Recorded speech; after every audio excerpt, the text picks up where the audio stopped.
Hey Bucks fans, we are back live, and we have another special guest here with us. As always, my co-host Mark Ramirez, myself Michael Plus. But tonight we have James Hill from Mr. Bucks Nation himself. He is here.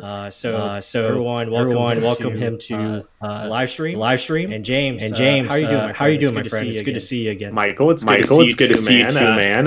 Hope you guys are doing well in the times we live in. We're all quarantined now, so hope you guys are staying safe, social distancing, and all that jazz. Everybody watching the live stream, stay safe out there as well. We'll all get through this. Thanks for having me on, guys. It's good stuff. Heck yeah! I mean, I actually first seen you face to face. I guess I heard you through our last podcast last year, but it's cool to actually see the guy instead of just seeing you in my YouTube little phone.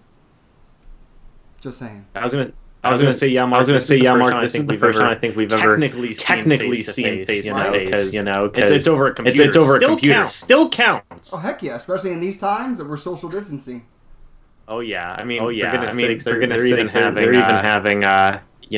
even having press conferences and whatnot over stuff like this. So yeah, it's the times we live in. Zoom's getting hacked a little bit supposedly. But is that right?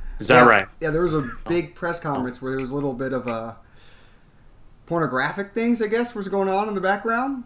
And they had to shut it all down. Zoom stock went down and everything, but yeah, it got graphic. But yeah, that's all you could say. But thank God we got you here. Let's talk some Buck football, right? So obviously there was a little bit of news that happened.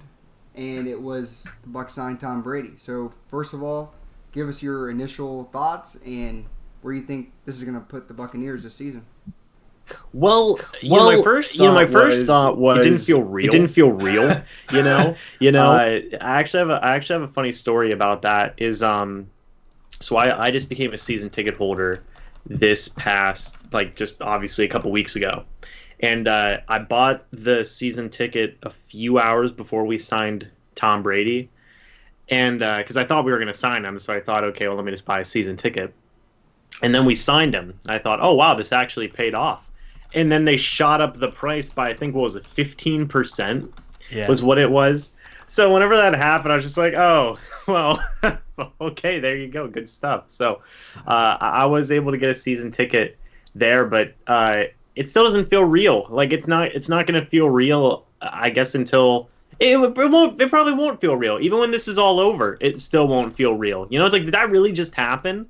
It just feels like a fever dream. So I love it. I think it's a great move. Obviously, our expectations are Super Bowl at this point. I would think, that's obviously what they're gunning for. You would think at least playoffs. So I'm really, really excited about this move. I think it's going to pay off well. I know people do have their, hesitations with age and scheme fit and stuff like that. I always have compared it to Peyton Manning when he joined the Denver Broncos. I think we're going to be seeing a very similar situation like that, where, it's an older guy. He's kind of the last piece of the puzzle. You got a young defense who's doing some really good things, and the offensive weapons are already there. So I think we're going to be seeing a similar situation like that. Point is, I love it. Awesome. Yeah, I mean, I think, Mark and I, we're really excited. I think it was just more of, looking at what Jameis, getting on Jameis Winston and what he brought to the team, and he did some good things, but now seeing what, Tom Brady obviously is an upgrade in our opinion. And, I think it's the right move. I think it's worth going all in, this season and going for it. You've got the pieces in place, add some more depth throughout the draft. And I think you got a good team ready to win now. And, that's what the goal is of Bruce Arians and Jason Light. And I think it's time to finally get this team back in the playoffs. And, what better way to do it than this year when you have, 7 teams in the playoffs in each conference, so you have a better chance of making it. And I think it's time to go for it. Yeah. And also to add, it's just, again, the Glazers went all in just to get asses in the seats. I said that before, and it's a great business move. It's a great win now move. It's a great, overall move. I mean, he still wants to play 2 years. You got probably the best quarterback ever to play the game, to throw to two of the best receivers in the game right now, top 10 at least. So, I mean, numerically wise, I mean, it makes sense to just go for it right now. Besides right tackle, your offense is loaded. So, obviously, Tom Brady saw that. He's happy about what he has here. So, I think overall he's happy. Defense is all young, back together. We could be making some noise. I mean, we just eliminated the big problem which we had, which was turnovers. This guy's not going to hurt us. He's going to do what he knows in his capability to do. And that's if it's a dump, it's a dump. Let the playmakers do what they can for you, right? Right. Yeah, I agree, man. It's 2-year window now. I mean it's what Bruce wants. I mean, he said when he first got here, he says, I'm going to win a Super Bowl and then retire, basically. That's what he's wanted since he came here. So it doesn't surprise me. This is definitely, what you guys said, upgrade from Jameis Winston. I think any team would probably most teams, except for like maybe a few, would rather have Tom Brady than their current quarterback. That's just a fact. The fact that, we got a coach who was able to lure in Tom Brady, and the team actually, not just the coach, but the team as well. It all had to be good enough to lure in Tom Brady, to make Tom Brady say, yeah, I think I can win a Super Bowl in the next 2 or so years with this team. That says a lot about the current makeup of our team. Not just the coaching staff, but the players as well. This team was ready to go, and Tom saw that and said, you know what, hey, let's go. I think I can win a Super Bowl here. So I think it'll be cool. I think it'll be good. I know this guy thinks doing it again. There it goes again. Right? But yeah, it's going to be good. It's going to be good. And another thing too, which I think really has been understated, and I want to hear your guys' thoughts on this, but Jason Light, I think he deserves a lot of credit here for what he's been able to do the past couple of off seasons. Because due to his relationship with Bruce Arians, that was part of the reason he came to Tampa Bay, and that chained up with Tom Brady wanting to come to Tampa Bay. So Jason Light, I feel like, deserves a lot of credit. A lot of the playmakers that the Bucs have right now, Mike Evans was drafted by Jason Light, Chris Godwin was drafted by Jason Light, O.J. Howard was drafted by Jason Light, Ryan Jensen, Alex Kappa, Ali Marpet, Donovan Smith, Ronald Jones, all these guys were brought in, Cameron Brate, all these guys were brought in by Jason Light, and that's all part of the appeal that went into bringing in Tom Brady. I feel like Jason Light also deserves a lot of credit here as well. Plus, you can take it away first. I always talk too much. Yeah, no, I agree, James. I think, looking at what Jason Light has done, yes, obviously there's been some mistakes. There's been some ups and downs as far as construction of the roster. But for the most part, I think he's done a good job as far as putting together a team that he wants and can identify as far as fitting his style of personality. I think he finally got the right head coach to fit what he was trying to put together and run the team how he wants it to be run. I think there's a couple, disagreements from previous coaching staffs, and especially the Dirk Cutter staff, and there was disagreements between coaches and scouts, and how personnel decisions came about. And I think finally now with Bruce Arians on board, I think they see more eye to eye, and I think you're finally seeing a team put together the way that he wanted it to. So, yeah, I mean, credit goes to him. I think he's done a really good job of getting a win now team. And I know Robert Green in the chat doesn't like that term, but it's a team ready to win. And I think it's not for just this year, but I think it's for years beyond, because they're going to continue to add pieces for this year, but also for the future. Yeah. So, I mean, also with Jason Light,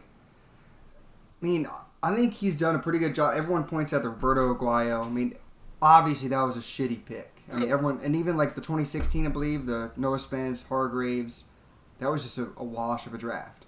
Ryan Smith's the only one. He's the only one left. I thought he was gonna be gone, and then all of a sudden I thought he was gonna want to find starter money, but he came back. He's I guess that's the pull of Tom Brady, because remember everyone was saying free agents were calling. We haven't really found one yet, but there's still time, right?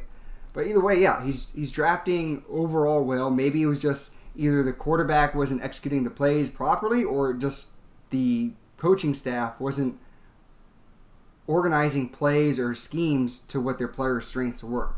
Right? You don't know which one. I mean, you can't blame all on one. You can't blame all on the other. Just same thing. Like, so everyone wants to point fingers. It's not all Jason Light's fault. And there's like a trio of quarterback, coach, and GM that all have to do their job. And if one of them messes up, all of them can look like shit. Yeah. Well, one thing I thought was interesting too is with like Cutter and his coaching staff. You know, Alex Kappa. We're not going to play Alex Kappa. We're going to play Caleb Benenoch because that's perfect. Ronald Jones. We're not going to play Ronald Jones. We're going to play Peyton Barber because that's perfect. And I love Peyton Barber. But as soon as Bruce gets here, he says, you know what? I like Alex Kappa. We're going to play Alex Kappa. That worked out pretty well. We like Ronald Jones. We're going to play Ronald Jones. That worked out better than what people thought it was going to be. So it's just like you give these guys opportunities, you give them chances. Players that Jason Light is drafting, and it just works out. So, Michael, like what you said there, it's like the synergy between Bruce Arians and Jason Light, I feel is a lot better than what it was with Cutter and Light. And that isn't to say that, they hated each other, because Light was part of the reason Cutter even got the job in the first place. When they fired Lovie Smith, they said, hey, we're going to promote Dirk Cutter. Jason Light said, yep, let's do that. And, it just didn't work out. But I think in terms of having an understanding of what Jason Light wants out of these players that he's drafting, Bruce Arians is doing a way better job than what Dirk Cutter was doing. So, yeah, that's definitely a plus for Jason Light. And it's actually, really benefiting him because it's starting to show, hey, some of these guys that he's been drafting lately, don't write them off as busts because they're starting to get some work in. Yeah. Well, in the chat, they were actually talking about Rojo. So, and you mentioned him already, him and Kappa. But do you see Rojo as a number one guy, or do you see him as not a bell cow? Because there's not many bell cows in this NFL nowadays. I mean, but do you see him as like a 1A, 1B with supposed we're looking at running backs too? So, I'm biased. I've been pounding the drum for Ronald Jones pretty much this whole offseason. To the point where I've even, strongly taken the point of, we don't need to add a starting caliber running back. I would have been perfectly fine if they would have brought back Peyton Barber. He went to Washington. He's making way less money than I thought he was going to make, by the way. He really didn't do himself many favors not taking the Bucs deal last year. But, I feel that in terms of adding a starting caliber running back, they don't need to, because I think Ronald Jones can be that guy. We saw it last year. You just give him the ball more and he can do some pretty darn good things. And I feel like Brady's going to help him out a lot as well. And Ronald Jones, he can't do it all.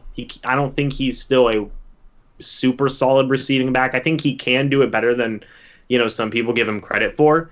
But obviously, if you have the option to go out and get a different guy, maybe in the draft, you go out and get somebody like that. That's what I feel the Bucs need right now, is more of like a solid receiving guy. Dare Ogunbowale did that last year. He was fine with it, but you do have the chance to upgrade on that. So I would say, in terms of Ronald Jones being like a 3-down back, no. If they're adding a complement, yeah, you can add a complimentary back. But I still think Ronald Jones should probably get I would even go as far to say 75% of the touches in the running back group. Because I think he's earned it. I think he's really gonna have a big year this upcoming season. What do you think, Mike? No, I agree with that. I think Rojo, I think he's got a lot of talent. I think it's taking time for him to mature.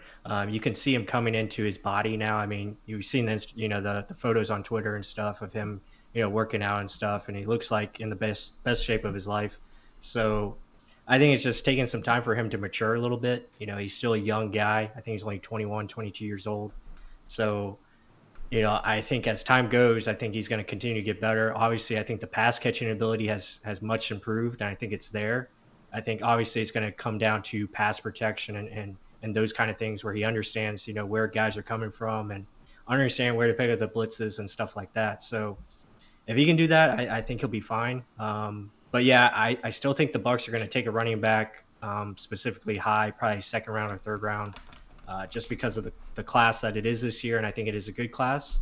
Now, I think they can wait and get a guy on day 3, and you get a guy like, Darrington Evans or Anthony McFarland, or, one of those guys that, could come in. I think it's D.D. Dallas from Miami. Yeah. Or DJ Dallas. DJ. DJ. So, you have those guys on day 3 that could come in and be those complementary backs, I think, very well to Rojo. So they have options, but I keep hearing the Clyde Edwards-Helaire, and I really like that name, and I think that could be a really good, guy to pair up with Rojo going forward. Well, my biggest thing with Rojo, he's had 1 year of split carries where it was like he would start getting hot and then it would stop. So, I mean, give him a little bit more of his share of the carries, right? I mean, Cutter didn't do anything with him. And then BA still with his, I want someone who knows how to block. He still did very well. He had games where it almost looked like he could take it over, but he would get holding calls and it would erase like a 150-yard day, right? So yeah, exactly. If he did that much from 1 year to the other, imagine what year 3 could look like, right? I mean, so it's look at progression of players. I mean, someone in the group chat was talking about how they would want to draft his replacement, Rojo's replacement. I mean, after pretty much 1 year of production is what you've seen. I mean, yes, his first year was a wash. That's probably because of the coach. Let's be honest.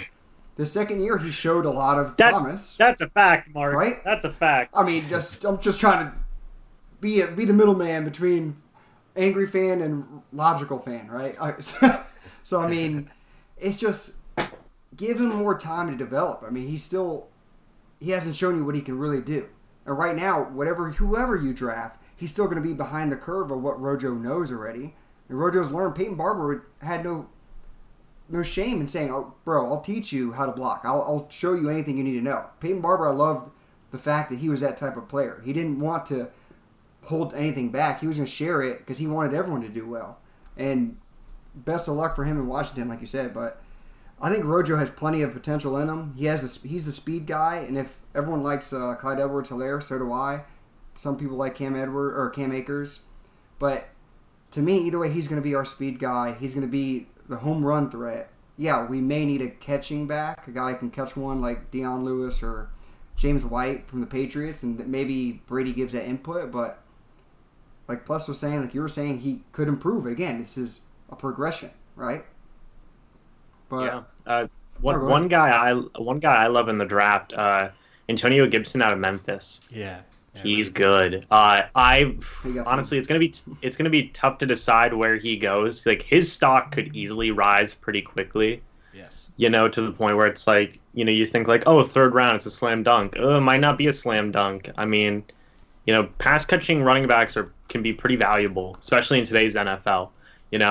I mean, look at like the Kansas City Chiefs is a great example. They don't have traditional let's run the ball a ton. Their running game was actually just as efficient as the Bucs game was last season in terms of their overall rushing numbers. The big difference though is that their guys can catch the ball a little bit better, and that's kind of what they were aiming for since their offense is just super pass heavy anyway. So pass catching running backs are definitely a valuable thing. I know a lot of people wanted Dion Lewis in free agency. I thought we were going to get Dion Lewis. Mark, I know you said earlier that a lot of the free agents, were calling to join the Bucs. Yeah. But they never mentioned that the Bucs were interested in any of them. Just said, oh, guys are calling. But knowing Bruce Arians is probably saying like, I don't care. Like, stop calling me.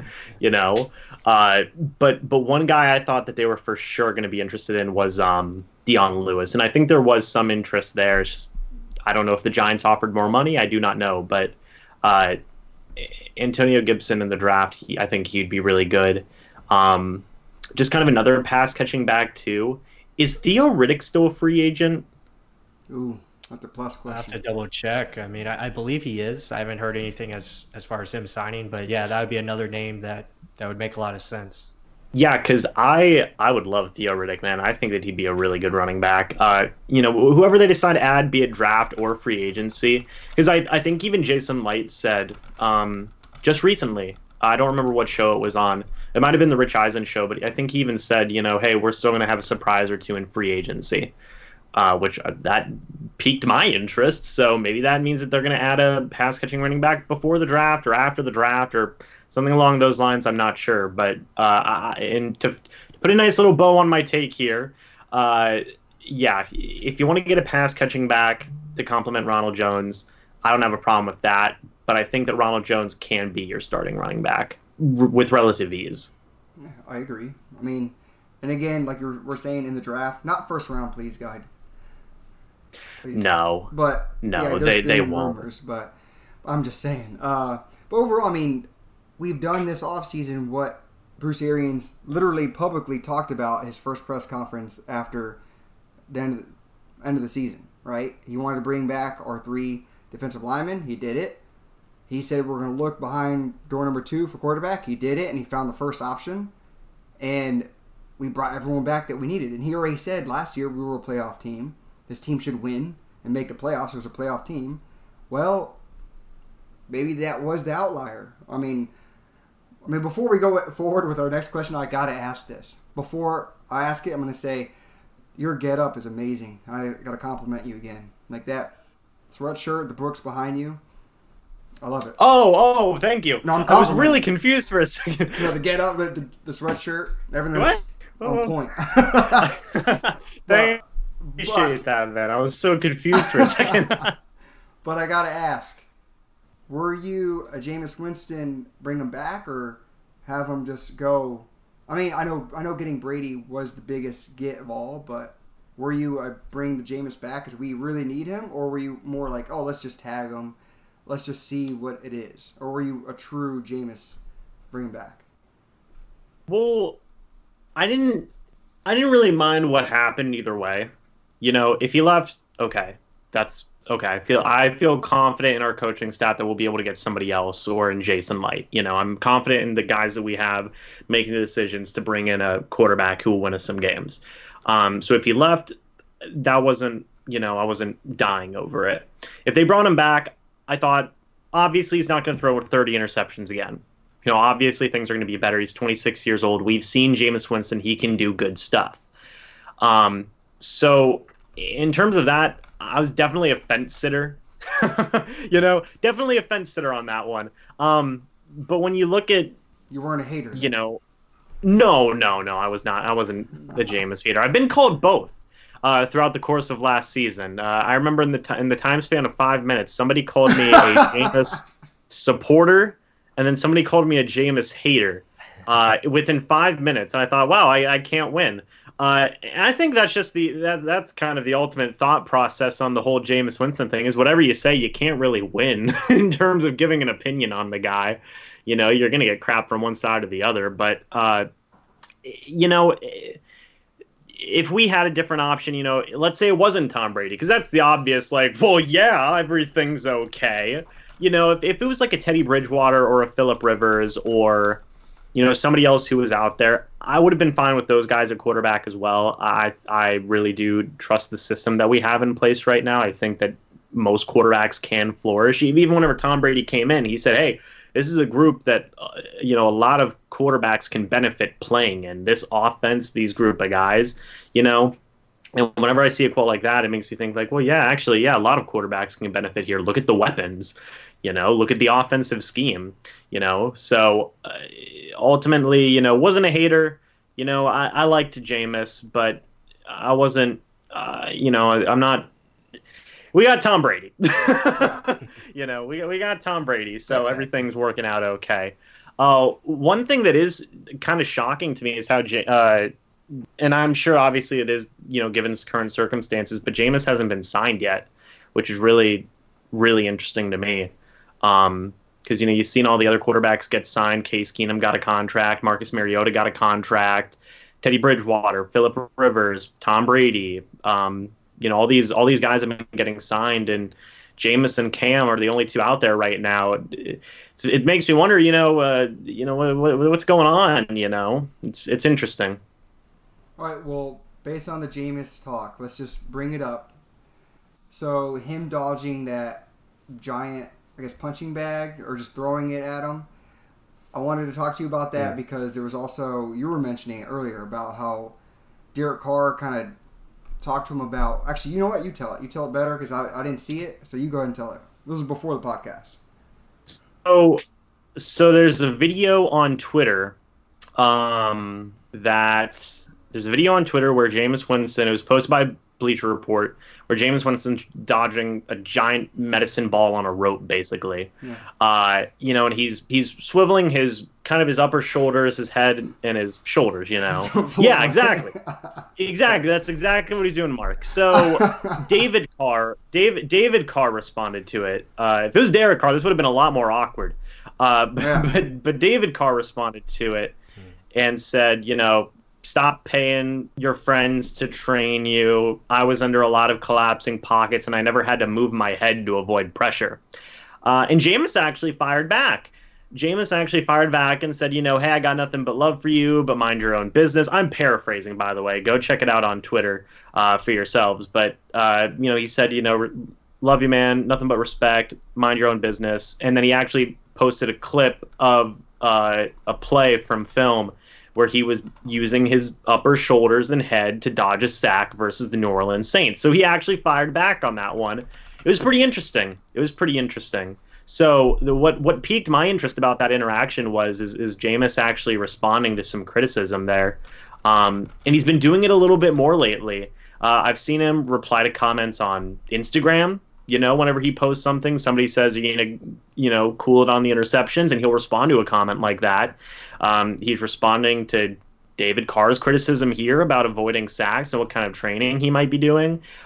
It's pretty interesting. I'm not knocking Jameis for it, but this is something that we haven't seen him do ever, I think, in the past few years that he's been on the Tampa Bay Buccaneers. And especially whenever I saw the last press conference where they were grilling him, given the usual questions, and he said, the line that everybody loves, you better check your sheet because I'm balling. That's kind of started a weird phase that Jameis is in, where it's kind of like he's responding to criticism a little bit more and kind of really putting up a defense, which, again, I'm not knocking him for. It must get really annoying. I wouldn't want to deal with all that criticism. But it is interesting because we haven't seen that before. Yeah, I mean, it is interesting. I mean, I think Jameis is, being more vocal, and maybe he should be. I think, he's defending what he thinks is best for him, and he's defending, his thoughts and saying what he wants to say, which is fine. And as far as, the video and the drills and stuff, that's something Jameis has been doing since he's gotten in the league. And I don't have any problem with, there you see it right there. But yeah, I don't have any problem with that. I mean, that's something he's been doing. He's been training with multiple guys throughout his career. So, what David Carr said, I mean, it is what it is. I can kind of see like the point of, you don't really need to move your head. It's more about footwork as far as avoiding sacks. But, I mean, Jameis is going to do what he wants to do as far as, training and offseason and all that. So, plus, I guess your Skype is just very emotional. But, go ahead. No, I agree. You go ahead, Mark. No, my thing is, some people were saying that, in the chat, that Jameis has been really good at eluding pressure, and maybe that stuff has helped. To me, yes, he has a great awareness of where pressure is coming, and he can get out of pressure, not get rid of the ball, get out of pressure really quick. I mean, the Joey Bosa eluding him on the first game of the year last year, that was amazing. And he's always had that little feel, there's someone behind me, and he just rolls out, and you're like, how the hell did he know that? So there's things where Jameis was elite at, and he could get away. It was just his decision making and holding on to the ball, that Superman mentality that would always kill him at the end of the day. And that is where you just can't have it as a quarterback. You got to be able to do what's best for the team, because you have 10 other guys you're in control of pretty much, and you're shitting the bed if you're throwing an interception inside of your 20. That was my only biggest bugaboo with Jameis, and it would happen way too frequently, just way too frequently for me. And hey, best of luck for him. He's been nothing but great around the community, just a nice guy. Yes, I guess now he's, like I was kind of joking, he's unemployed. He hasn't gotten a job yet, so maybe he's getting a little itchy or just, I don't know, touchy maybe, but little tense, little tense, little. Well, Michael, you made a good point. Like, maybe he needs to do this because he's gone. Ever since he's come into the league, he's been dealing with criticism. For years upon years, it just seems like every season it's something new where people go, "Oh, well, Jameis messed up on this. Oh, Jameis messed up on that." And I mean, if I was getting continuously bombarded on social media for 5 years about other stuff, either stuff I've done it like 4 or 5 years ago, something like that, or just something else, I would probably get a little defensive, and these guys are human at the end of the day. I don't blame Jameis for getting a little defensive there, but it is still interesting to see because it's something we haven't seen from him before, so it is very interesting to see this side of Jameis. We saw it come out a little bit towards that last press conference. Actually, even going back as far as I don't remember what game it was, Michael and Mark. It might have been Tennessee or Seattle, but it was a tough game, and I believe Jamel Deane asked one of the last questions of the press conference, and he's I think it was like they asked him if he's confident, and he said, "Yeah, I'm confident we're gonna win," and then he just walked right off. To paraphrase. So that was kind of where I first saw like, oh, he's getting a little frustrated there. I've never really heard a response like that from Jameis before. So he's defending himself more. It is good, but it does, I think it is good in some ways, but also does make you wonder like, well, what changed? What's going on now to make you defend yourself like this? Maybe he's just antsy and ready to start playing some football with his new team. Well, I think one of the things is he's disappointed as far as his support group, if you can say, like the people around him.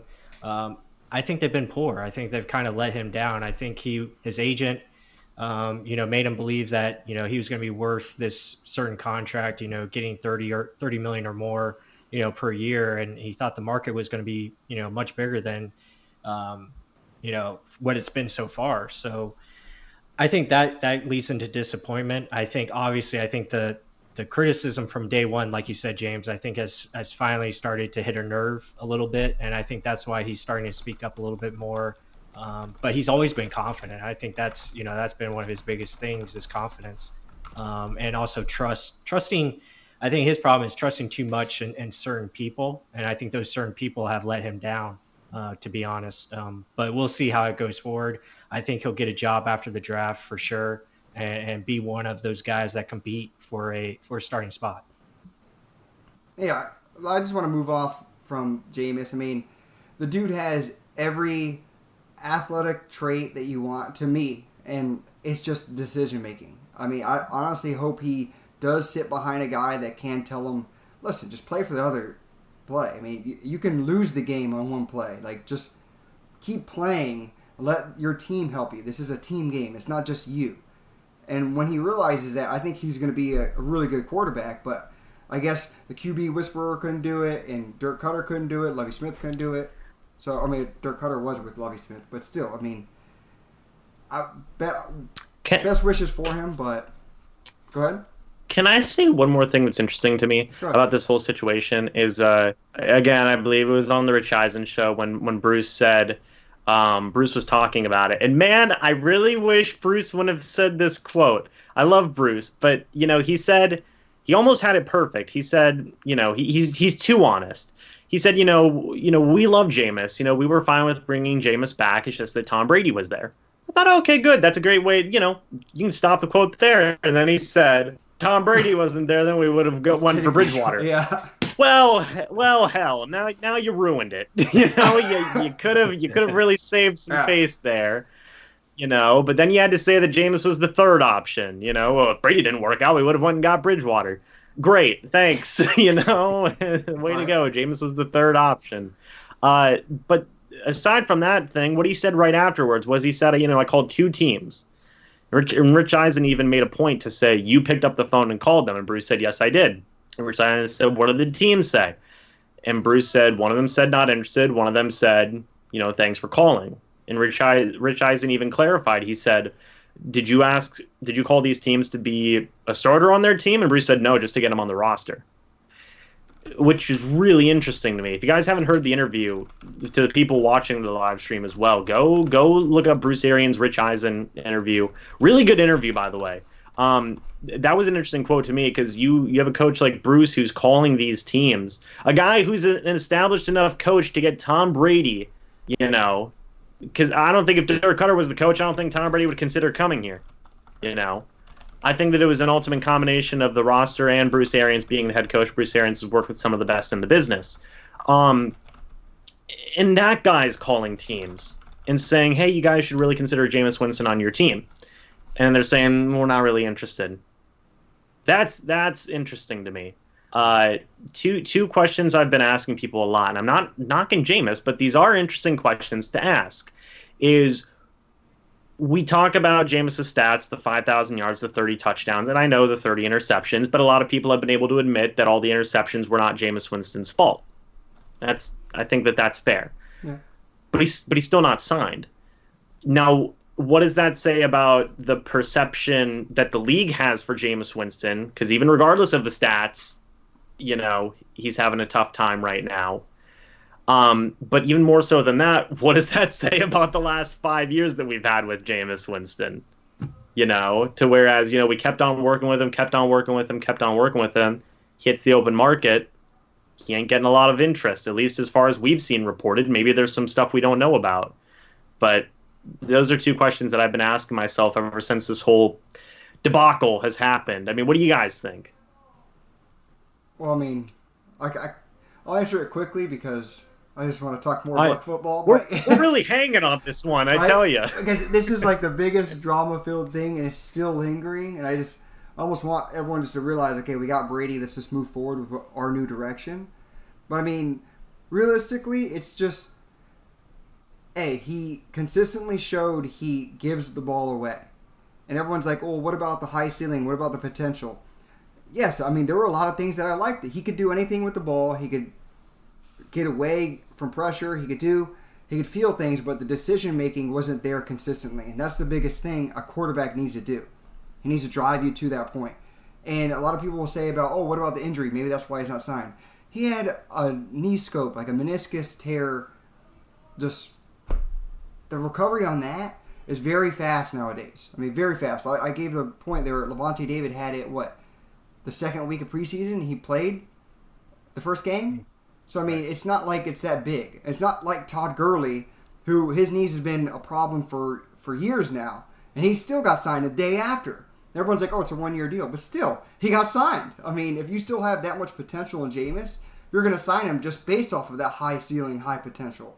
So, I mean, to me, he's not going to get a starting job. He's going to get a backup job, and I hope to God he learns from those bad mistakes, those decision-makings that weren't accurate, and just he takes that dump it instead of living to, like, I need to be the guy that does it. Because this isn't hero ball anymore. This is everyone is just as good as you or better.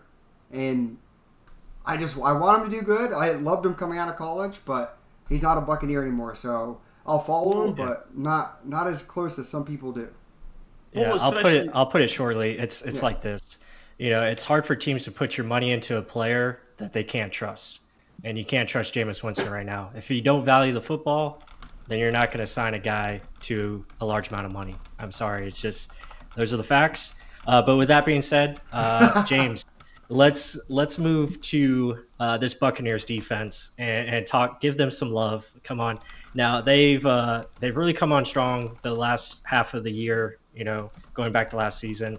What do you think they can do this year with all the pieces coming back and Ndamukong Suh, JPP, Shaq Barrett, etc.?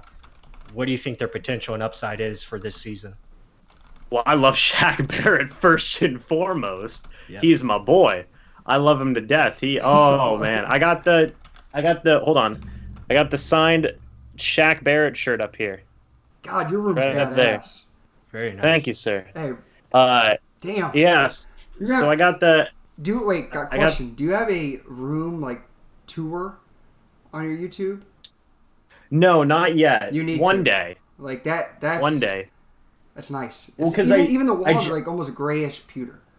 Yeah, yeah. This Yeah, this took some work. I actually have a thing of Brady over here. I'll have to show you guys one day. But Shaq Barrett's great. I don't think he'll get 19.5 sacks again. I mean, I love my boy Shaq Barrett, but but to get 19.5 sacks again, it's going to be pretty hard to do. I still think he can be a double-digit sack guy for you year to year. I think at least, the very least, you're having a bad year, 8 or 9 sacks. I think, and that may be me being super biased, but I really do trust Shaq Barrett. I think that he's going to do really good. Bringing back JPP was a huge move. I'm sure they were kicking themselves whenever they restructured his deal to have it end this season instead of next season, but they still got a deal done anyway, which was good. They did everything. Mark, you said it earlier. Bruce is very honest, okay, to a disgusting amount, where he's so open with the media, and he just says, we're going to do this, and then they go and they do it. It's just insane. We're going to bring back our front seven. They brought back their front seven. We're going to go exactly what you said, Mark. We're going to go look at quarterback options. They go look at quarterback options. Oh, look, there's Tom Brady. Okay. So bringing back the front seven was so huge. Bringing back Sue was huge. Bringing back Jason Pierre-Paul, Shaq Barrett, it's awesome. It's absolutely awesome. I have no worries about the front seven. Maybe William Golston's spot is a little bit shaky. I think that him versus Jeremiah Ledbetter in training camp and preseason, that's going to be an interesting battle, because Ledbetter almost beat him last training camp and preseason, but then he got hurt. So that's going to be something to keep an eye on. But Michael, in terms of my expectations, like what you were saying, I mean, they got to be high considering what we just did. They did good in spite of a lot of stuff. Okay, they were given some tough stuff to deal with. All of the turnovers, that doesn't help a defense. Okay, you get put in really bad situations, and they still produced some good stuff. I think a lot of the offensive turnovers is what led to all the struggles that they had in the first half of the season. If you're throwing a ton of interceptions and getting short fields, you're not going to have a good time as a defense. It's going to be very frustrating. So I think that now, Mark, like you like what you were saying earlier, we have a quarterback now. He's going to protect the ball a little bit more. That's going to be so huge for helping out this defense. And I think that they can be at least a top half defense in the league.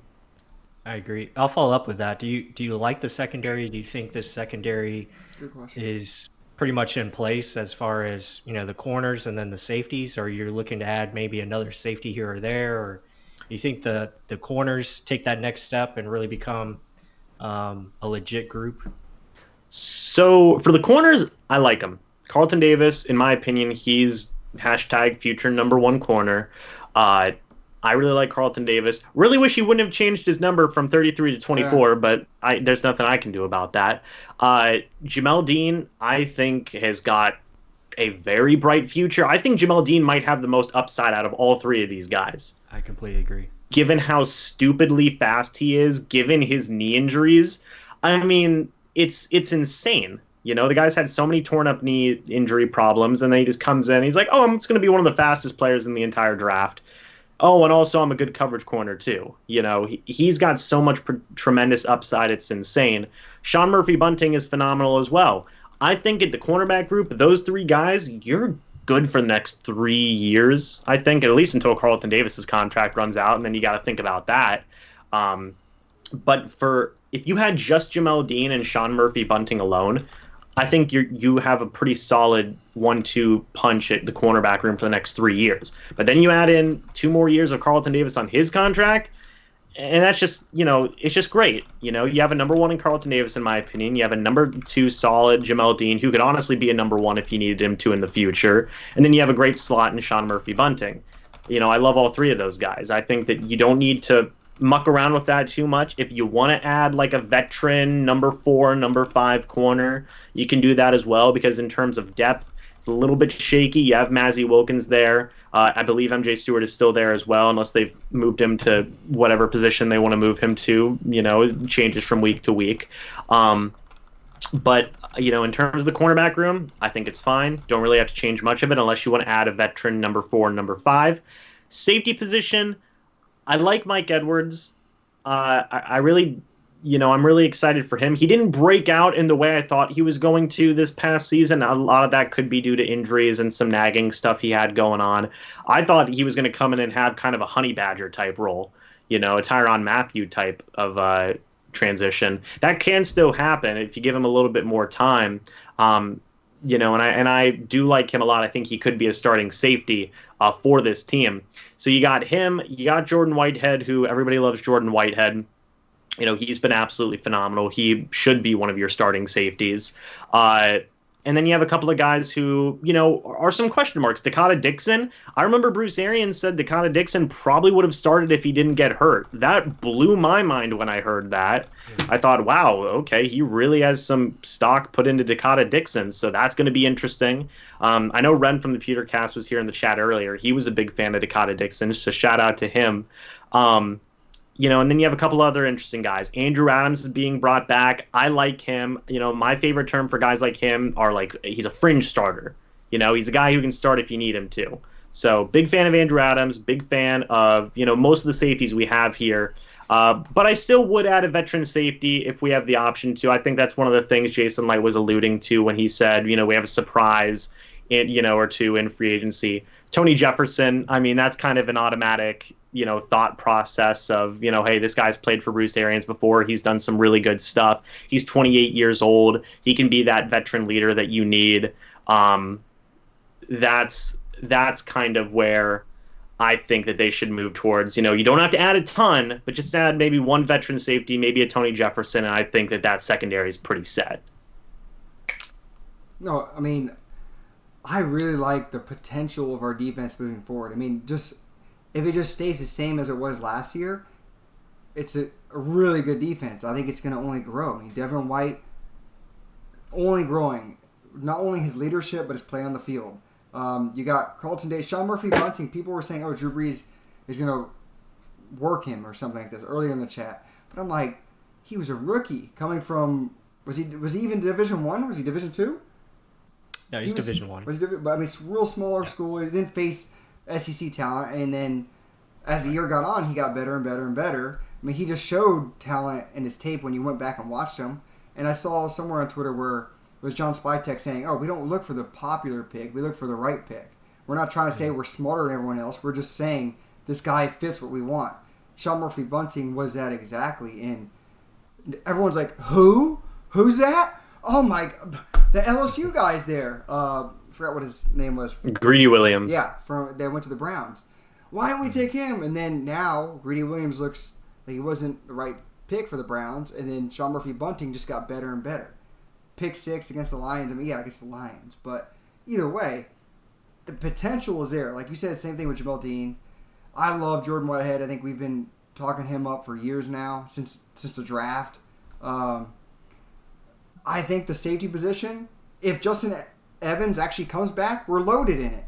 If he doesn't, okay, I'll allow Kendall Beckwith.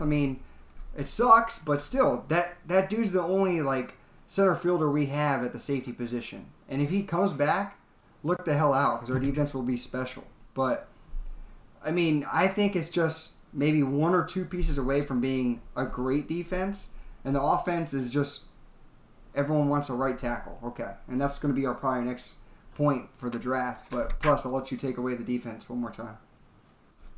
No, I agree with James. I think the potential for the defense is through the roof. I think there's a lot of good things that are on the horizon, especially with the coaching staff that they have in place and Todd Bowles.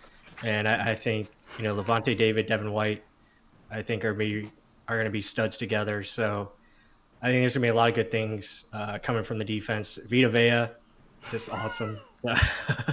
It's great. You better check. Can I just say, well, it's funny because I always have these on hand. I always download the transcripts from a lot of the press conferences that are done. Okay, and Jason Light actually said this during his combine press conference that he had towards the end of February. He said, they did a good job of developing Jamel Deane, Sean Murphy-Bunting. If Justin Evans comes back at this point, it would just be a bonus because they're really confident in their safety room. Yeah. That's straight out of the man's mouth. Yeah. I mean, so... One other thing I wanted to touch on real quick before you did that point. Bruce Arians does say he gives away a lot, but then he also, does salesman a lot during the season. Like the crap of the Matt Gay kick. Oh, we wanted him 5 yards back. No, he could have. You didn't. No, I shit the bed. I missed a timeout, or someone maybe he just didn't want to put blame on someone else, so he just made up a lie. But overall, he usually gives it away. Like even last year with Devin White, we really like those middle linebackers. But I mean, hey, BA's. I love the dude. A lot of people are iffy, I guess, sometimes about him, but I think he's awesome. But go ahead, finish your point. Well, real quick, the thing that's interesting too is he gives a lot away, but he still gets it done. Oh, yeah. It's he still says, "Oh, we love this guy. Okay, we're gonna go get him now, and there's nothing you guys can do to stop us." And it's like, oh, okay, So it's just it's interesting. It really is interesting how he just goes, "We're gonna do this." Okay, we did it. It's nice because it's just hey, he just tells it to you how it is. Here's what we're doing this offseason. Then he goes and he does it. I mean, it's nice. He doesn't beat around the bush. He just it's very refreshing how forthright he is. Yeah, it's very refreshing. And then it's weird because you would think why don't teams just be huh? Bruce is just kind of telling everybody what they're about to do this offseason. Maybe we should try and plan, if we're trying to get the same players they're trying to get, maybe we should try and, work on that. But then they just somehow end up with the players they wanted. So it's interesting. It's cool. But, even Jason Light says that they're insanely confident in their safety room. Justin Evans would just be a bonus at this point. That's going to be something to keep an eye on with Justin Evans. I'm getting a little worried about how much time. He hasn't played in, a year and a half? Yeah, it's been a while. He's reaching, and I'm not saying this as a joke, I'm serious. He's reaching Kendall Beckwith territory. Yeah. And that's really scary because, that's not good. That's just not good. That means he might not play, so I'm hoping he's okay, can come back healthy because he's a former second-round draft pick. And I think that he could do really good things in this defense as well. Okay, so... Yeah, so it looks like we agree as far as the quarterback position. We agree as far as the defense goes. A lot of upside there on both sides of the ball, especially the defense with a lot of youth and talent. So now looking at the draft coming up, which is, less than 2 weeks away, I'm going to throw out some names for you, James, and throw some names out. That was unexpected. Right? But I'm going to throw some names out. Here we go. So... Let's say these guys are available at 14. You have Jedrick Wills, you got Javon Kinlaw, and you got Henry Ruggs. What player are you taking and why? Jedrick Wills, Javon Kinlaw, and Henry Ruggs. Jedrick Wills. Give me Jedrick Wills, offensive tackle. I love Javon Kinlaw. I really do. It's weird. At the beginning of this whole offseason, I went, okay, Grant Delpit, he would be a nice pick. And then I went, but Javon Kinlaw, though, I mean, good Lord. And then I got on the offensive tackle train, and I thought, okay, I'm stuck here. But I keep on thinking about Javon Kinlaw, man. Okay, I basically forgot about Grant Delpit. But, the whole Javon Kinlaw, God, oh no, Michael. Javon Kinlaw, Ndamukong Suh, in Vita Vea, that's a cheat code. Mm-hmm. That's just not fair. And I know Bruce's biggest thing is he's been saying, we're going to be fine. Defense, we've got a defense. Doesn't matter who the quarterback is because we've got a defense. So Javon Kinlaw is insanely enticing, but ever since we brought in Tom Brady, I've been all about Operation Protect Tom.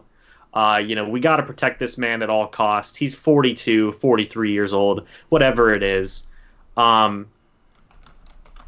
got to protect Tom Brady. Jedrick Wills, I think he should be the pick, regardless of, if Henry Ruggs or if Javon Kinlaw is there. Okay, both those guys would be phenomenal. Again, it would just be like adding cheat codes. Okay, because Chris Godwin, Mike Evans, Henry Ruggs, come on.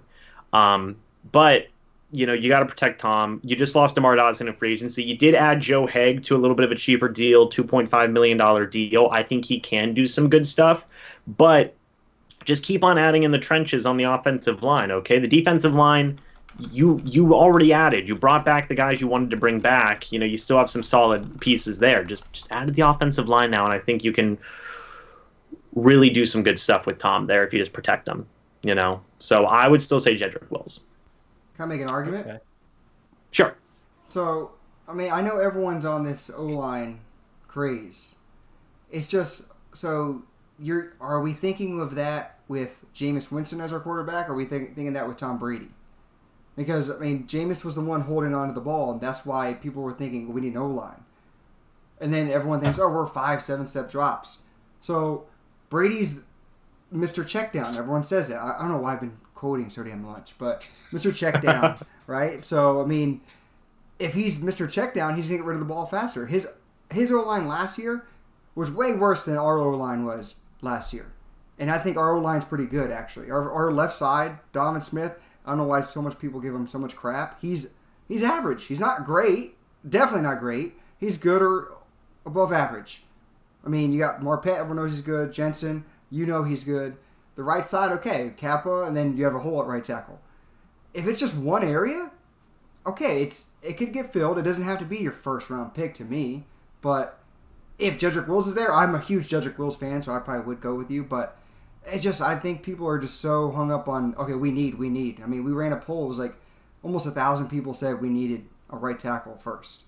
And I'm like, yes, but if a Javon Kinlaw is there, to me, or maybe even a Henry Ruggs. I'm not one for Ruggs, but if Javon Kinlaw's there, I'm taking Kinlaw over Wills. I like Wills a lot. Mark. Hey, I'm just saying, our next video. Our next video will be on Jedrick Wills, but I'm just. Well, let me switch up the scenario here. So let's say the offensive line. Let's say the offensive linemen, the top 4 consensus are off the board, which I think is very likely. Then you're looking at Javon Kinlaw maybe being there at 14.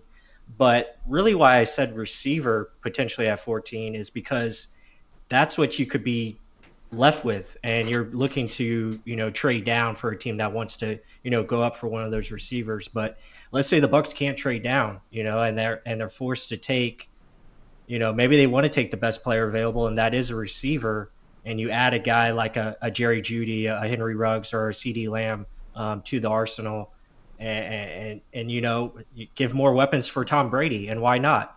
And that would give him a better chance of getting rid of the football, and maybe you don't need a good offensive line. So, that's just something I was throwing out there. I think, they will have offers to go back if they want to trade down, but, looking at it from, that point, obviously Javon Kinlaw might be your best option if those top 4 offensive linemen are off the board. But, we really don't have a good idea of what teams are preferring right now because of this process and how it's all kind of, upside down right now because of what's going on. But I was just throwing it out there. I think that could be a realistic option for the Bucs going forward.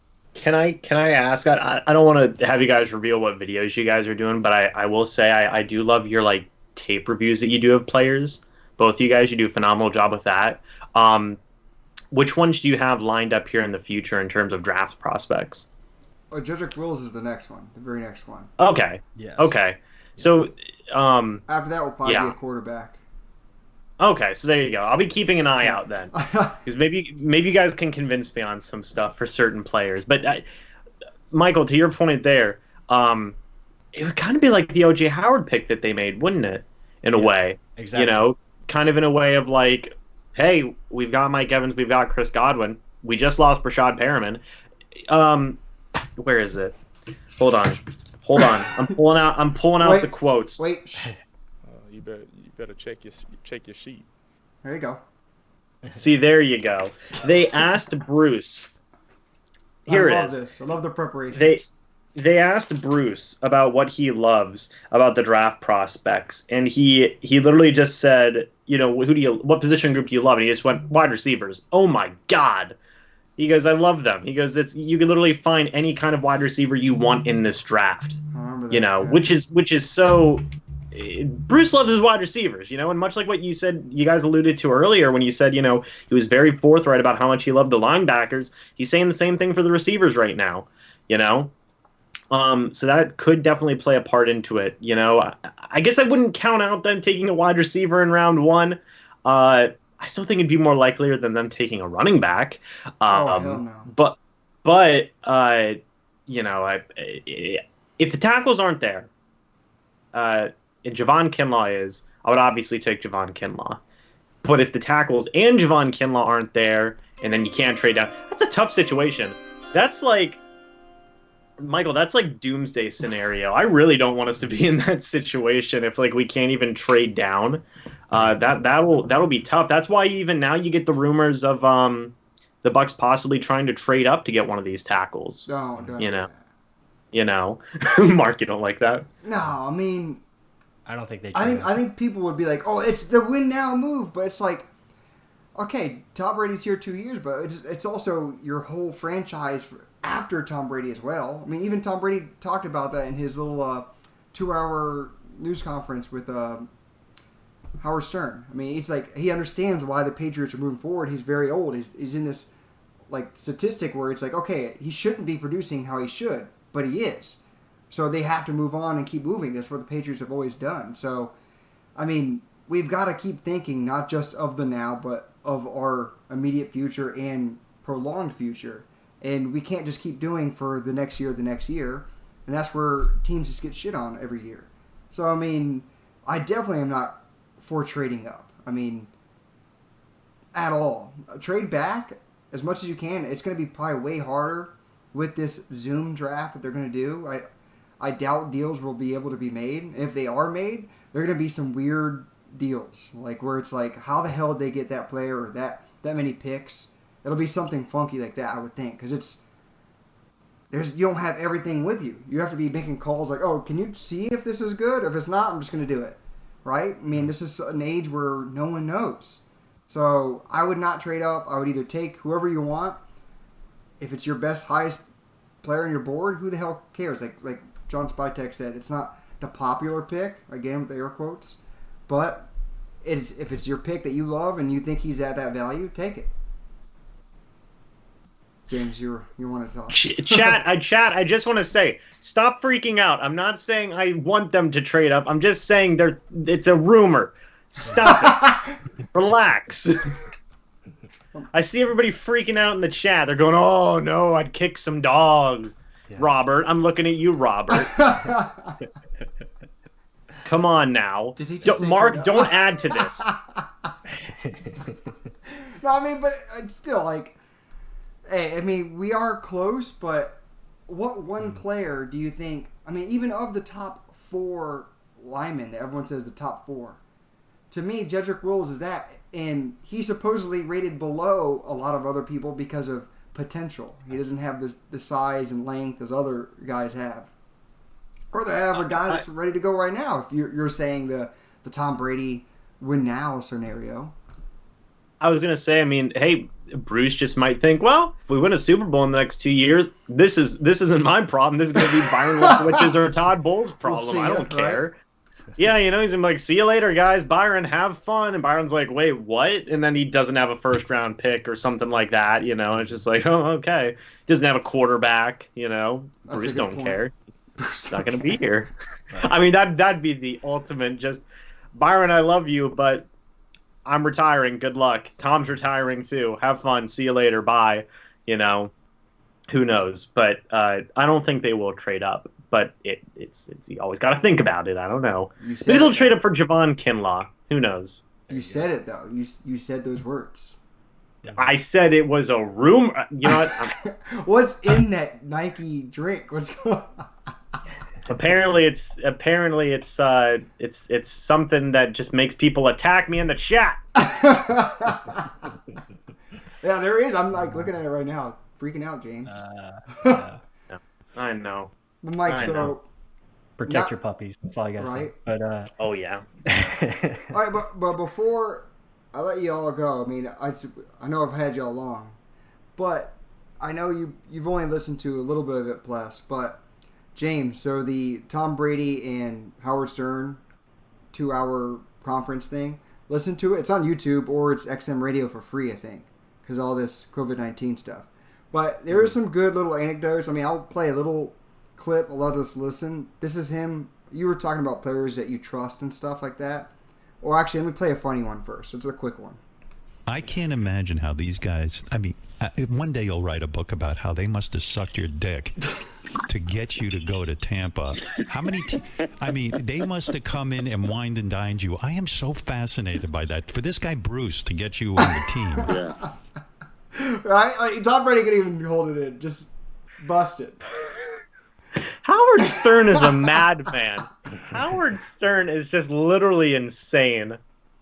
Like Jesus. Hey, but that's what I loved about it. Like Tom Brady was laughing and he was even swearing. He was saying whatever the hell he wanted to say. It was more like a locker room talk than anything. Like the press conference when he was shown to the Buccaneers was the most awkward. We talked about it before the show. Like awkward, weird. Oh, hello. Well, we're gonna do well. Like he acted like something that wasn't natural, and this was totally like talking to me. He was nervous. Like, he ain't never nervous. Well, in terms of like, he sounded kind of like unsure, like not unsure of the situation. You know what I mean? But like, it was kind of like he didn't have a full grasp of who he was talking to and what was going on, and like I don't know if stuff was cutting out on his end or what it was, but like he had a weird thing in his voice. I don't know. Wait, before I go to the next Tom Brady clip, do you or do you not like William Golston? Group chat. It's in the YouTube chat. So this is a make or break if James is the man or not. I mean, if you're Mr. Buck Nation or not. Go ahead. Oh no! If I get this wrong, do I have to delete my YouTube channel? So yeah, William Golston's fine. I mean, you know, you do a lot worse than William Golston, you know. You do better, Javon Kinlaw, you know, but he's fine. He's making a lot of money, good run stopper, you know. Not as good of a pass rusher, but he's a good run stopper. He had an underrated year last year, actually. I do want to say that. I think he only played like 44% of the snaps on the defensive side of the ball. They were rotating in Raheem Nunez-Roche and some other guys as well at the defensive end spot, but he did fine. He was a big part of that run defense, you know. It was fine. Did I say the right answer? I think that was the right answer. I mean, yeah, he's a serviceable player. I mean, is he a great starter along the potential of Kinlaw? I don't think so, but I think he is good enough and worthy of it. He could be an eventual starter, but would he be the potential and caliber player that Kinlaw could be, in my opinion? I don't think so. But let me keep going with the Brady stuff. This is another funny... actually, no, the rest are actually legit. So this is Brady talking about just stuff about trusting players and his input on who he has around him. I would say, you know, I don't have any trust that this guy can, you know, help us, you know, win the game. I mean, I can definitely express my opinion to say, if you put him out there, I'm not going to throw him the ball because I don't, you know, the whole team is trusting me to do what's right by the team. So you can't put someone out there that I don't believe in, because if I don't believe in him, then it's worthless for the team. It's like common sense stuff you would think a quarterback would know, right? Can I say something on that? Go ahead. Bruce Arians, I think it was week 16 after the game, they asked him about some of the wide receivers that they had on the field. And I'm sure they're all great guys. I'm not going to knock any of them. But Bruce said that Jameis trusts some of these guys more than I trust them. I believe was the quote, right, Michael? Yeah, right. No, you're right. Right. So that, look at that. That falls right in line with what Brady's saying here. If you're going to put a guy out there, and I don't trust him to help us win the game, I'm not throwing him the ball. You know, that sounds right in line with what Bruce Arians thinks as well. You know, he may have said that Jameis was a little bit too trusting to some of these wide receivers, you know. Not obviously the big guys that we have, but some of these, you know, backup guys, to be nice. You know, so that's interesting how Tom Brady and Bruce Arians' philosophy on that pretty much syncs up perfectly. I like that. Yeah, I mean, and it goes to credit where some people are like, well, he got people some contracts, like Perriman. I mean, but right, again, I saw that. but then you're just like some of the throws, he would literally just throw it looking the other way. Like the toss up. What game was it? Was the Colts game? Where he just threw it up in the air. It ended the half, I believe, and I was like, yes, it was an amazing play where he caught it right at the end of the back end. It was Perriman, right? Yeah, Perriman caught it back of the end zone, and I was like, that was a hell of a good play, but still, the dumbest decision I've ever seen. And that was a home game, I think, right? I don't know if it was the Colts game. It was. Was it the Colts game? Texans game, I think it was. It was Texans game, I think. So I'm just like, God, like. Yeah, it was an amazing play, but like that's where people are like, oh, that's the Jameis effect. I'm like, but still, you can't live and die by that. I mean, if you're doing that every time, then that's a dumb decision. I mean, it just is. Well, couldn't you also make the argument that it's like, well, the wide receivers make Jameis's throws look better? Yeah, you can. You can make that same argument. So that's kind of a little tick for tack. But Humphreys, Brait, Perriman. I mean, yeah, those guys are getting paid. Perriman's making $8 million. Humphreys making $10 million. We just saw Humphreys. He took a big step back in Tennessee. I was shocked by that. Even Brait now, he's still a good red zone target, but he's obviously not being used as much as he has been in the past. They had to restructure his contract. I think it's a little bit of both. I think both the wide receiver and the quarterback make each other look good, in certain situations. But yeah, there was a lot of stuff where you would too many times last year. We'd sit there, we'd be watching the games and say, "Oh, God, Jameis, what was that? What are you doing?" Every game I feel like it would happen at least twice, right? You were just like, "Oh gosh, what was that?" So that is interesting. That is definitely interesting. But to go back to that quote there that Tom gave about some of the guys. That's going to be an interesting dynamic because I even heard a soundbite one time from Tom back when he was in New England. He was like, dude, do your job or I'm not throwing you the ball. He said that to his group of receivers. I think it was actually last year he said, he's like, I'm not going to throw you the ball if you're not going to do your job, and that's going to be interesting because I think Jameis, he's a nice guy. And he may be too nice, maybe too detrimental. I can't picture Jameis Winston saying to, a third or fourth string wide receiver, hey, do your job or I'm not throwing you the ball. You won't have a job much longer. I don't know if Jameis would do that. Yeah, he has the power to. I mean, you have the ball in your hand. You're making the decision, right? I mean, right. But I just don't think he would explicitly say that to somebody on the sideline. He may not throw it to them and just say like, oh, I don't know, But I don't think he would just walk up to him and be like, dude, I don't care. I'm not throwing you the ball. Like good luck, see you later. Like it sounds like Brady was legit saying that to people. Man, that's I think that's a good attitude to have. It gets your guys fired up of like, oh crap, you're not throwing me the ball. I better run a better route. I better catch this ball. You know what I mean? So, right. Yeah. And that's going to be the expectation this year with Tom Brady as quarterback. I mean, he's going to demand things from his players. He's going to demand them to do their job, and he's going to make sure they do it. He's going to hold guys accountable, and he's going to hold himself accountable. So that's where I think the biggest impact Tom Brady's going to have on this roster, this team. It's just his leadership and his ability to make sure guys are being accountable and doing what they're supposed to be doing and understanding where they're supposed to be on certain plays. And I think you're going to see less miscommunication. I think you're going to see guys on the same page, and that's going to lead to better results and better efficiency for this offense, which is going to take this offense to the next level. Yeah. All right, one more, Brady, before I let y'all go. I wanted to make a decision I thought where I could really excel as a player.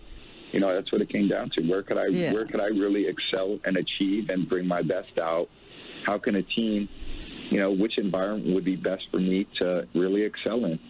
And, you know, I chose this one, and time will tell, you know, what kind of decision that's made. And all I know is what I can put into it, and that's the process that it is. So well, you better fucking win. I don't want to put pressure on you, Tom, but you better win. I mean, these guys are banking on you. Howard told it, right? Yeah. I mean, he's right. You got to win. Yeah, well, you know, not even just that too, but like and he even said that in his introductory press conference. He said, this is a system, the offensive scheme, quarterbacks really can benefit from being in this offensive system. And we've seen it. Even Jameis Winston looked good in this system minus the turnovers. Right. He led the league in passing yards. He was second in passing touchdowns. Jameis benefited from it. Carson Palmer, Andrew Luck, Ben Roethlisberger, Peyton Manning, all these guys have looked good in a Bruce Arians system. So Tom's probably seeing that. I don't know if Tom called these guys. I don't know what Tom, I don't know what Tom did, what his process was. He may have called some of these guys, I don't know. But, he was probably looking at the situation and going, okay, every quarterback who's been in this system has done pretty good. I've got all the weapons I could ever want. Mark, I believe you said it earlier, potentially two of the top 10 wide receivers in the NFL. I mean, I know Mike's already up there. Godwin, you'd think he's at least, top half. He would be a number one wide receiver on a lot of teams pretty comfortably. Pretty darn comfortably. I can only think of maybe a handful of teams where he wouldn't be the number one, and that's just how it is, So he's seeing that. He's seeing, okay, I've got a tight end who's basically a wide receiver, just insanely larger. This guy moves like a wide receiver and he's built like a tight end. What the hell is that? That's okay. That's awesome. And another big thing too is I've seen a lot of people criticize the offensive line. We talked about this earlier, them taking an offensive tackle in round one. I still think that should be something they consider. But that's something Tom Brady considered when he came to the Tampa Bay Buccaneers. Because Tom's not an idiot. Tom's one of the smartest players in the NFL. He knows that he needs to have a good offensive line. He needs time. The weapons are there. How does the offensive line look? He saw the offensive line. He thought, okay, I can work with this. Ali Marpet, Ryan Jensen, they're two of the top guys at their respective positions, left guard and center. Alex Kappa had a phenomenal year. One tough guy, played with a freaking broken arm for half a game. I couldn't even fathom doing that. Right tackle and left tackle, that's where you get a little bit of some question marks there with Donovan Smith, being Donovan Smith, and that's always going to be a question. Right tackle, we've already discussed that. So, Tom coming here, he exactly put it perfectly. He thought about it. He thought this is one of the best places he can thrive given his age. He doesn't have a lot of time left, and he thought, well, this team's ready to win now. A lot of these guys are still on some pretty decent deals. We got probably 2 years here before we can go, before, we really got to start paying people. So let's just go for 2 years, So I agree with his take there on why he decided to come to Tampa Bay. Yep. And he better fucking do it as well, right? Yep. He better win. I guess. Well, that was something else too. The expectations just for Tom himself. It's all about. I want to prove that I come in without Belichick. That's the big thing. That's what everybody's been speculating as to why Tom Brady wanted to leave New England. And I wouldn't blame Tom for saying that because a lot of people think that Belichick made Brady, not the other way around.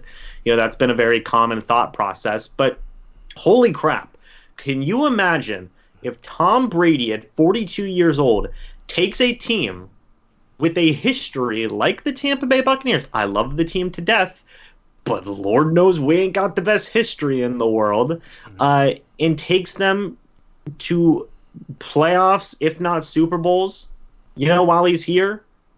That's insane. We'd be partying in the streets. We'd probably be partying in the streets if we had a playoff berth, let alone winning a Super Bowl. They'd be having statues of Tom Brady at one Buck place. If he wins 2 Super Bowls, hell, give him 2 statues.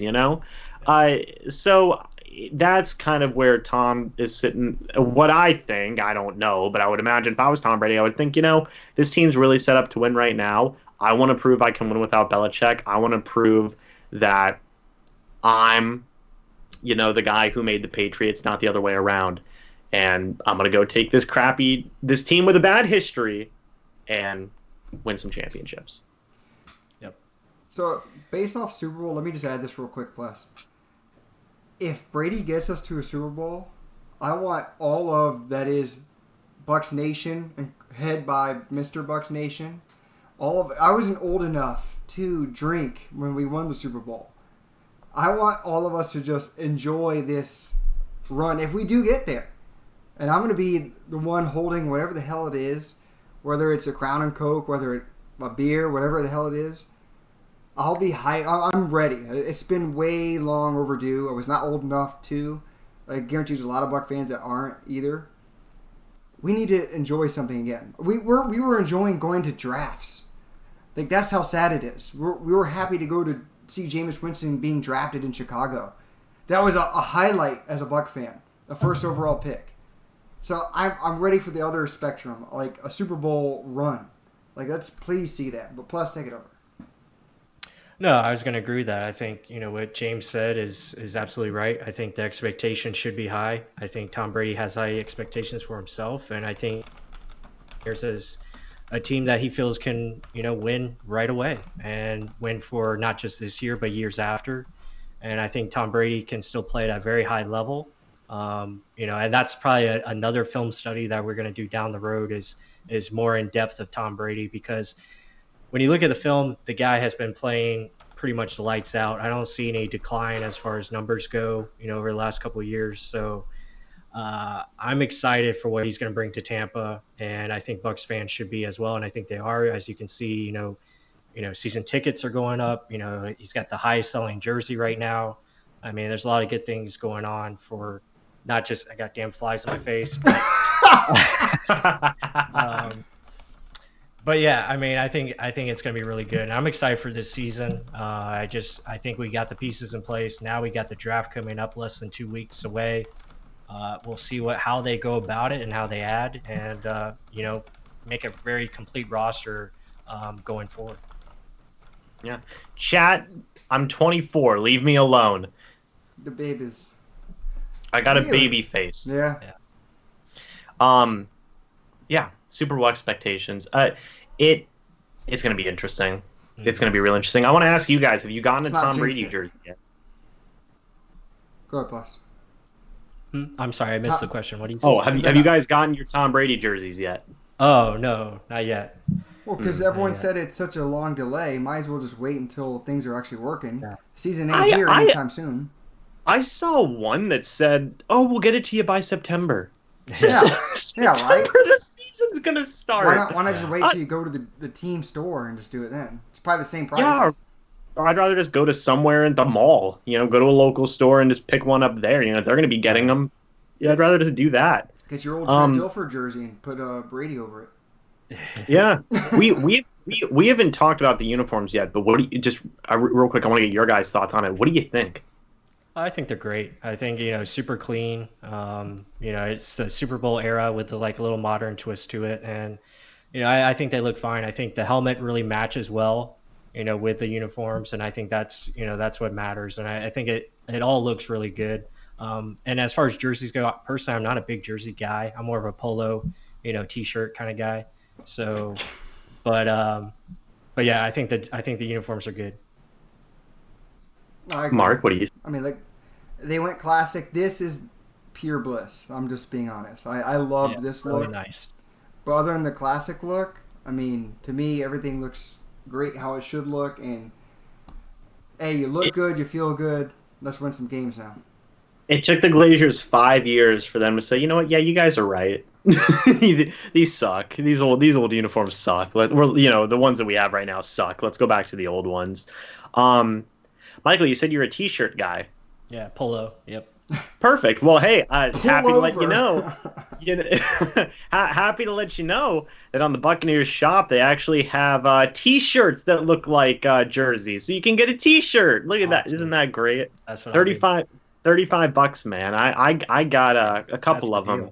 Wow. Yeah, man. So cheaper option, brother. Yeah. So if for those of you who are watching right now, if you $100 a jersey, that can add up, especially because you obviously want to get a Brady one. You want to get a couple of other players. If you want to go to the alternative route, you can get some of these T-shirts that they have out there right now, $35 a piece. I'm going to be getting a couple because I'm cheap like that. So, but I like them, man. They're good colors. They're clean as hell, like what you guys were saying. Pewter ones, gosh, people are drooling over the pewter ones, aren't they? I am. Yeah. Yeah. Nope. Yeah. I guess that's my knocking that we need to end this soon. I didn't realize it was already 11 o'clock. But other than that, yeah, I'm one of the ones drooling over the pewter colored. I mean, I think it's been long overdue. I even love the color rush. I mean, anything where it's just that much, I don't know, just the pewter is just for me. But the pewter ones are great. I love them. Thank you. But other than that, yeah, I guess that was my call to let's wrap it up. So I guess with that said, James, thank you very much. It was that damn good that we just kept talking. That's how good it was. I think everyone was just staring at your background because I love it too. Thank you. I appreciate that. Can I just say, guys, by the way, one, thank you for having me on. Two, I am so happy that you guys have joined YouTube. Welcome. I love what you guys have been doing on here. I've watched some of your film breakdowns already, and I've watched some of your live streams, videos and whatnot. I absolutely love them. Please make more videos. We need more YouTube content creators out here in these streets. It's pretty barren. So thank you for having me. Thank you for being on YouTube now. It's greatly appreciated. Yeah, James. No, thank you. It's been awesome, and we'll be sure to have you back on. And thank you for checking out our content. And yeah, this is just the beginning for us. So we're happy to be on YouTube, and happy to do future collaborations with yourself as well. Of course. Well, I was gonna say also, you guys, your stuff's it's good. It's really good. It's like really good. So it's great. Keep it up, guys. Seriously, I love it. Thanks. I mean, James, you're the originator. I told you this before. I mean, we're just following your footsteps pretty much. So, I mean, thank you for showing us the way. Hey, let us join you, right? That's all we're doing. We're all in this together, right? Guys. It's going to be a really good year. It really is. I just need to get this too barren. From fans to content creators, we're all going to be having a lot of fun, okay? It's going to be a really good year. So, it'll be great. It'll be awesome. I'm looking forward to some. Do you guys think you're gonna be doing like preseason or regular season film breakdowns? Yes. Oh, of course. Oh yeah. I can't wait to see the Brady breakdown because it's still not gonna feel real. Whenever I hear both you guys saying, "I seen him when Brady threw this ball here. Look at the placement." I'm gonna be like, "Wow, oh my gosh, we could actually talk about this now." It's gonna be awesome. I can't wait. I literally can't. I want to see him in the jersey. I want to see him talking with Bruce or just anything. Jenna Lane asking him questions, but hey, it's in due time. Let this stuff blow over and we'll get there. But other than that, James, thank you again very, very much. It was amazing. And Buck fans, thank you for tuning in. All the questions. It was a live chat. And other than that, we'll catch you in the next live stream. Other than that, go Bucks.